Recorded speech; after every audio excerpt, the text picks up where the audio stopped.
Assalomu alaykum, hurmatli kuzatuvchilar. Bugungi mavzuyimiz mikroprotsessorlar dunyosi, turlari va texnologiyalar haqida gaplashamiz. Bugungi raqamli asrda mikroprotsessorlar zamonaviy texnologiyalarning yuragi hisoblanadi. Ular kompyuterlardan tortib smartfonlargacha har bir qurilmaning ishlashini ta'minlaydi. Bu taqdimotda biz mikroprotsessorlarning xilma-xil turlarini va ularning rivojlanishini birgalikda ko'rib chiqamiz. Avvalambor mikroprotsessor haqida umumiy tushunchaga ega bo'lmasak, mikroprotsessor bu kompyuterning asosiy markaziy ishlov berish bloki CPU bo'lib, barcha hisoblash operatsiyalarini bajaradi. U milliardlab tranzistorlardan tashkil topgan murakkab integral sxemadir. Uning vazifasi dastur ko'rsatmalarini tahlil qilish va bajarishdan iborat. Ya'ni ishlash tamoyili ma'lumotlarni qabul qilish, qayta ishlash va natijalarni chiqarish vazifasini bajaradi. Arifmetik mantiqiy qurilma boshqaruv bloki va registrlardan iborat bo'ladi. Zamonaviy elektron qurilmalarning funksionalligini belgilaydi. Intel protsessorlar tarix va asosiy oilalar. Intel mikroprotsessorlar sohasining kashflaridan biri hisoblanadi. Kompaniya 1971-yilda dunyodagi birinchi tijorat mikroprotessorini Intel 4004 ni ishlab chiqardi. O'shandan buyon Intel turli xil ehtiyojlar uchun mo'ljallangan bir qator protsessor oilalarini yaratdi. Intel Celeron, ya'ni byudjet segmentiga mo'ljallangan kundalik vazifalar uchun yetarli ishlashni ta'minlaydi.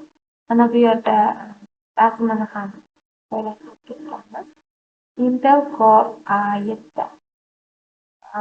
Yuqori ishlash talab qilinadigan vazifalar, masalan, o'yinlar, protsess, professional ilovalar uchun ideal. Hozirgi kunda eng oxirgi chiqqan versiyasi Core A7. Mobil quvvat manbai ARM Cortex A8 arxitekturasi, ya'ni ARM arxitekturasi mobil qurilmalar dunyosini inqilob qildi. Ular energiya samaradorligini va yuqori ishlashning mukammal muvozanatini ta'minlaydi. Cortex A8 esa bir vaqtlar ko'plab smartfon va planshetlarning yuragi bo'ldi. Energiya samaradorligi, batareya quvvatini tejashga qaratildi. Smartfonlar, planshetlar va o'rnatilgan tizimlar uchun keng qo'llaniladi. Mobil operatsion tizimlar bilan yuqori darajada integratsiya bo'ldi. Alternativlar olami NVIDIA va Nvidia protsessorlari. Intel va ARMdan tashqari boshqa kompaniyalar ham mikroprotsessor bozorida o'z o'rniga ega. VIA Technologies o'zining kichik va energiya tejamkor protsessorlar bilan ta'minlanmoqda. Nvidia asosan grafik protsessorlarni bilan mashg'ul bo'lib, hozirda sun'iy intellekt va ma'lumotlar markaziylari uchun CPUlar ishlab chiqarmoqda. VIA energiya tejamkorligi va ixcham dizaynga e'tibor qaratadi. Ko'pincha o'rnatilgan tizimlardan qo'llaniladi. Nvidia bo'lsa, bu bozorda yetakchi. Biroq so'nggi yillarda CPU va sun'iy intellekt protsessorlarini ham rivojlantirmoqda. So'z muhandisligi Elbrus protsessorlar bo'lsa, Rossiyaning MTST kompaniyasi tomonidan ishlab chiqarilgan yuqori ishlashga ega protsessorlar oilasi hisoblanadi. Ular o'ziga xos arxitekturaga ega bo'lib, asosan hukumat va mudofaa sanoatida qo'llaniladi. Bu protsessorlar xavfsizlik va mustaqillikka qaratilgan. O'ziga xos arxitektura tamoyiliga asoslangan, yuqori ishlash, murakkab hisoblash vazifalari uchun optimallashtirilgan va xavfsizlik yuzasidan ma'lumotlar xavfsizligini ta'minlashga ustuvor ahamiyat qaratadi. Elektronik gigantlar Philips va Hitachi protsessor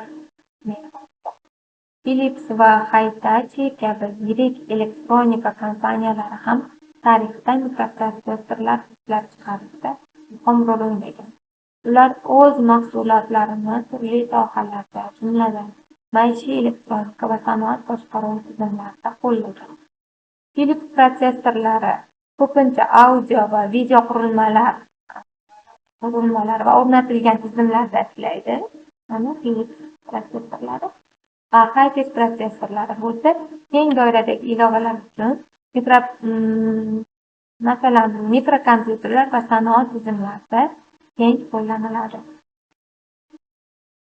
Sun Microsystems va ularning protsessorlari haqida ko'rib chiqamiz. Sun Microsystems o'zining serverlari va ish stansiyalari bilan mashhur bo'lgan. Ular o'zlarining Search protsessorlarini ishlab chiqdilar. Bu protsessorlar yuqori darajada parallel hisoblash va ishlov berish uchun mo'ljallangan. Serverlar protsessorlari Sun serverlarining asosiy komponenti hisoblanadi. Unix tizimlarida bo'lsa, Solaris operatsion tizimi bilan optimal ishlashga erishilgan. Korxona darajasidagi ilovalar uchun mo'ljallangan. AMD Athlon Intelga raqobat. Ya'ni AMD nima? Advanced Micro Intelning eng yirik raqobatchilardan biri bo'lib, o'zining Athlon seriyasi bilan katta muvaffaqiyatga erishdi. Athlon protsessorlari yuqori ishlash va raqobatbardosh narxlar bilan tanilgan, ayniqsa geymerlar va kompyuter quvvatlari orasida mashhur bo'lgan. K6 seriyasi bo'lsa, AMDning Intel Pentiumga qarshi dastlabki muvaffaqiyatli qadamlardan Athlon Intel Pentium 3 va Pentium 4 bilan bevosita raqobatbardosh, tezlik va ishlashda oldinga 64 bit texnologiyasi AMD brendlaridan bo'lib, 64 bit texnikasi keng iste'molchilarga taqdim etildi. Xulosa qilib aytganda, mikroprotsessor dunyosi doimiy ravishda rivojlanib har bir kompaniya o'zining noyob arxitekturasi va texnologiyalari bilan bozorda o'z o'rnini egallaydi. Sun'iy intellekt,